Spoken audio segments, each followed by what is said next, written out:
Friends நிறைய இருக்காங்க. ஆனால் அங்கே ஒரு ஆள் இருக்கான், எல்லாருக்கும் தெரியும். அங்கே ஒரு எம்எஸ் தோனின்னு சொல்லிட்டு ஒரு ஆள் இருக்கார். நான் ரொம்ப வருஷமாக லைக் ஐ மெட் ஹிம் வென் ஐ வாஸ் 19.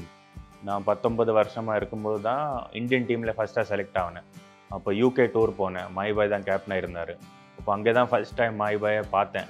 அப்போ அங்கே ஒரு 10-20 டேஸ் இன்ட்ராக்ட் பண்ணேன். அதுக்கப்புறம் ஐபிஎல் ஒரு நாள் பார்க்கும்போதெல்லாம் ஒரு கூட்டமே இருக்கும் ஃப்ரண்ட்டில். மாய்பாய் இங்கே 5 பேர், இங்கே 10 பேர். சரி இப்படியெல்லாம் பார்த்தா பத்தாது, நான் தனியாக தான் பார்க்கணும். அந்த மாதிரி ஒரு ஆசையெல்லாம் வச்சுருந்தேன். அப்போது like destiny has got me to come and play with him in one dressing room like that couple of months. Definitely very genuinely excited to meet him and interact with him, sit, have breakfast with him, practice with him, play match with him. Oh wow, அது யோசிச்சாலே ரொம்ப ஹாப்பியாக இருக்குது.